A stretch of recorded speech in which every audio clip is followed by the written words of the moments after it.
خب بریم سراغ جلسه 211 آموزش زبان فرانسه سطح B1 و ادامه وکابولر و اینجا راجع به لکویزین رسپونسابل داره صحبت میکنه و کلماتی که مربوط به اون هستش. للیمان نتورل یعنی مواد غذایی طبیعی. کنسومه موان دو ویاند یعنی مصرف گوشت کمتر.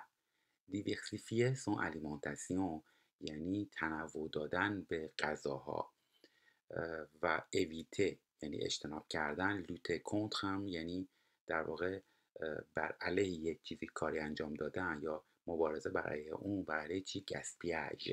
بر اساس برای گسپیاژ یعنی هدر رفت و در واقع تلف کردن، مثلا تلف کردن مواد غذایی. اویته لو گسپیاژ یعنی لوته کنتر لو گسپیاژ. les fruits et légumes de saison یعنی میوه ها و سبزیجات فصل.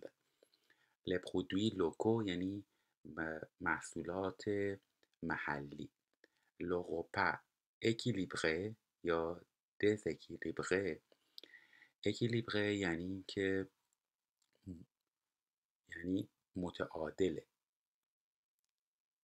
déséquilibré یعنی نامتعادله. یعنی چی متعادله؟ یعنی غذاهایی که در واقع همه چیز رو به یک نسبتی داره. مثلا توش مثلا فرض بفرمایید پروتئین هست، توش کارب هست. اینا غذاهایی که تعادل دارن، فقط از یه چیز خاصی نیست. و این عنوان رو هم براتون توضیح بدم. لکویزین رسپونسابل یعنی آشپزی مسئولانه. یعنی چی؟ یعنی به محیط زیست فکر بکنیم، مثلا اینکه غذا هدر نره و از مثلا مواد طبیعی استفاده بکنیم، مواد محلی استفاده بکنیم. بهم میگن لکویزین رسپونسابل. حالا بریم سراغ این تمرین. کمپلته avec des mots et expressions de la liste précédente. این رو میخوایم کامل بکنیم با کلمات و اصطلاحاتی که تو لیست قبلی دیدیم. علی ne jette jamais la nourriture car il veut. یعنی علی هرگز غذاها رو دور نمیریزه، برای اینکه میخواد چیکار کنه؟ il veut éviter le gaspillage. میتونیم بگیم میخواد از هدر رفت جلوگیری بکنه، اجتناب بکنه، یا لوته کنتر لو گاسپیاژ. همونطور که گفتم اینا تقریبا یه معنیه. elle n'achète pas de produits industriels, elle préfère les. یعنی اون خانم غذاهای صنعتی نمیخره، ترجیح میده چی رو ترجیح میده؟ les aliments naturels مواد غذایی طبیعی رو ترجیح میده. fruits et légumes de saison میوه و سبزیجات فصل رو، یا les produits locaux غذاهای محلی رو ترجیح میده.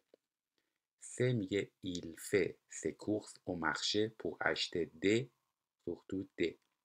یعنی اون آقا خریداشو توی بازار انجام میده، مثلا تو بازار محلی، برای خریدن چیا؟ به ویژه چیا؟ برای خریدن دفرویی لگوم دو سزون میتونیم بگیم دفرویی لوکو، و به ویژه چی؟ دپرودوی لوکو یا فروی لگوم دو سزون میتونیم جای همدیگه استفاده بکنیم. د میگه pour moi un برای من یک سو کمپوز در پلات دو پواسون یه چیزی تشکیل شده یا تشکیل می شود از یک در واقع غذایی از ماهی، در پرودوی لتیه یک محصول لبنی مثل شیر و ماست و اینا، در فروی و یک میوه. برای من چی از این تشکیل شده؟ میتونیم بگیم اروپا اکیلیبره، یعنی یک غذایی که متعادل باشه. توش چی هستش؟ یه غذایی از ماهی هست، مواد لبنی هست و میوه. به این میگم یه غذای اکیلیبره از نظر من. و بریم سراغ کلمات و اصطلاحات مربوط به لکویزین سولیدر که آشپزی سولیدر هستش. آشپزی سولیدر یعنی آشپزی حمایتی. یعنی چی؟ یعنی آشپزی بکنیم، کمک بکنیم، غذا بدیم به آدم‌های نیازمند. به این میگن آشپزی حمایتی.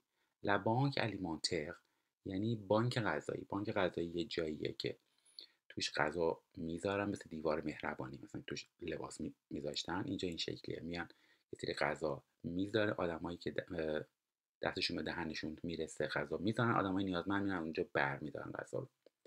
دونه اکودمن یعنی کمک کردن، یعنی اده. être en difficulté alimentaire یعنی از نظر تأمین مواد غذایی تو مشکل بودن، یعنی غذا ندارن بخورن. le restaurant à but non lucratif یعنی رستورانی که هدفش منفعت و سودآوری نیست. خب یعنی در واقع هدفش انتفاع نیست، غیر انتفاعی. البته نه به اون معنی که تو ایران داریم این مدرسه غیر انتفاعی که پولیه، نه، این هدفش فقط پول درآوردن نیست، کمک کردن هم هست.